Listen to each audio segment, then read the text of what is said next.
Hi everyone, this is Kijima Vlog, sa Filipino actor based here in Saudi Arabia, and welcome back to my channel. Agad-agad gawa natin ng reaction video, ang Liz Girl compilation. So I won't say no longer, let's start this reaction video. Atake tayo agad-agad, go! Ano na? Meron pa ba? Parang feeling ko lubog na talaga. Charis, ala, gumanda si Eliza. Gumanda si Eliza, mami. Wala na. Gumanda si Eliza eh. Kailangan pa talaga natin. Ay, tulala, delikado ka. Naku, Miguel, naka-video ka. Naka-video ka, Miguel. Kitang-kita. Kitang-kita ka, Miguel. Naka-video ka. Charis. Tingin. Mahal ko o mahal ako ang peg. Oh my God. This is so masakit. Literally, this is so masakit. Ramdam ko talaga dito. Paano naman kasi, Miguel? Mixed signal ba lagi ang pinapakita mo? Yan talagang problema sa mga lalaki. Na pag alam nilang mahal na mahal sila ng babae o gusto sila ng babae, pinapahirapan nilang babae. Tapos ngayon, pag ang babae masaya na, pilit nilang guguluhin ang utak. Problema talaga yan. Diba? Ang sakit niyan. Ang sakit niyan, mami. Ramdam ko. Ba't parang naging si McCoy? O diba, naging McCoy ang itsura dyan. Ang taas ng kilay, oo. Wala na.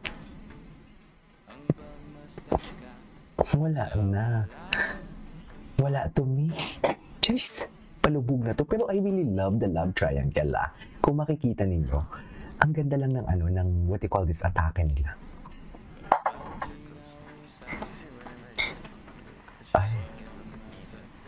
Ganun ba talaga dapat naman?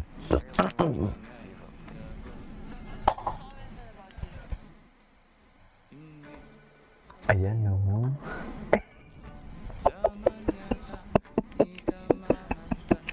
Wala na.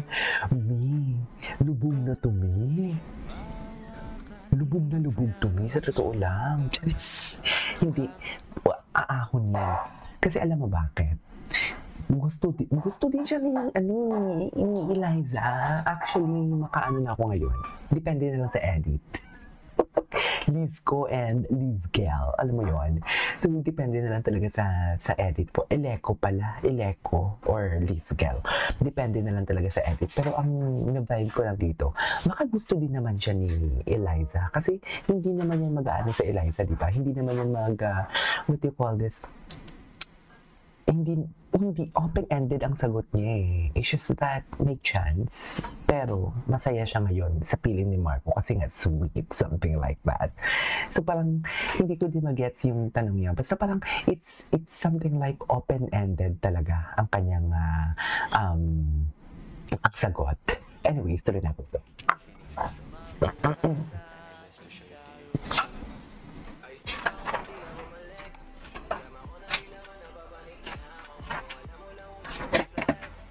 Masakit talaga yan.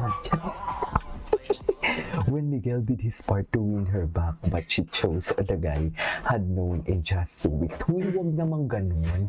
Parang ang pangit naman ito sa part ni Eliza. Hindi naman ganito yun eh. Siyempre na-hurt din yan si Eliza. Ikaw ba naman ilang beses ka nang parang ginost? Should I say, ilang beses ka nang, alam mo yung binigyan ka ng mixed signal, ilang beses ka nang pinaasa. Yun na lang yun. Na hindi klaro. May mga answered question. Wag naman natin ganyanin si Eliza. Hindi ba? Babae, may puso din yan at ang dami. Hindi porket na parang hindi niya pinili eh. Hindi pa niya naman pinili eh. Yan yung sinasabi ko nga kanina na parang open-ended yung sagot niya. Kasi may gusto pa din talaga siya kay Miguel actually. But feeling ko, isa sa mga gusto niyang iparating kay Miguel, natuturuan kita ng leksyon. Pero gusto niya si Miguel. Okay, gusto niyang mag-effort si Miguel. Pero I am not saying na ginagamit na din naman si Marco. Kasi wala naman siyang binibigay na specific answer din kay Marco. Nagtatanong lang din naman siya kung anong nakikita mo sa akin and everything. Assurance ang gusto niya. Kasi yun din naman lahat ng gusto ng babae, di ba? Or ng isang tao sa isang relasyon. Ano ba? We are on the same page ba? Or ako lang? Something like that. Pero huwag naman ganito. Huwag naman ganito. Diba? Parang unfair naman. Eliza. Ano to? Ano nangyari? Ah, okay. Mga ano pala to? Mga hechos garbanzos. Ay! Ay, bakit siya natawa? Charis! Bakit siya natawa niya? Ano meron, Eliza?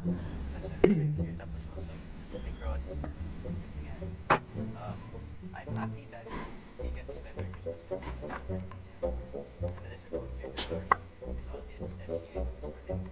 And then your family members, Mara, Nico, Jessica, Trixie, Ralph, Dad, Mom, Missy. You want me to? Isipin mo sa tingin. I can't do this. Ay, ito gusto ko to. Charis! Nag-effort talaga siya. Nag-effort din naman talaga siya. Pero sana hindi pa huli ang lahat. Kasi, wala eh. Kasi si Marco din, grabe din kasi si Marco din. Kaya nga nasabi ko sa reaction video ko kapon na parang too good to be true. Na grabe mabulaklak ang salita ni Marco talaga. Pero, hindi, wala ako sa position para questionan yun. Pero yun lang yung analysis ko na parang too good to be true. Parang iba eh. Pero kasi nakikita ko din kasi si Marco. Siguro nasabi ko yun because dahil nakikita ko si Marco as bata. Though hindi na siya bata. Kasi he started as, what they call this? He started as child star eh. Nag-effort din talaga siya. Nag-effort talaga siya.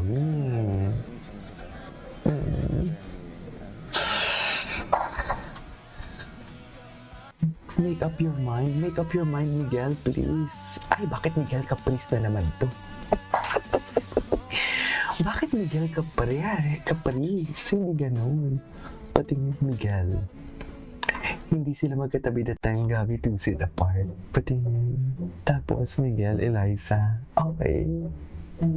Tapos, oops, magkatabi sila dito. Ay, ayan na naman kayo. Pinapaasa nyo na naman ako. Nauna akong naging Liz girl. Depende na lang kasi talaga sa edits actually. Depende na lang talaga sa edits.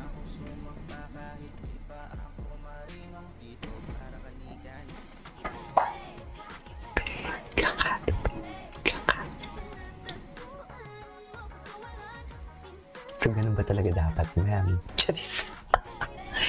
Ganun ba talaga dapat? Sino to? Ang ganda naman ito.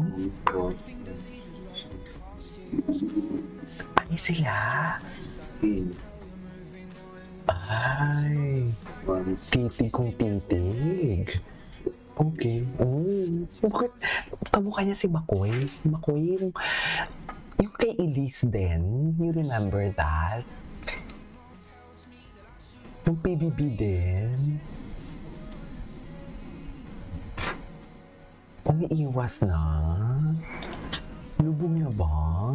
Ano ba yan? Nakakalungkot naman. Lubog na talaga itong Charis! Paano naman for today's video? Bakit naglubog sila for today's video? Ay, ito daw.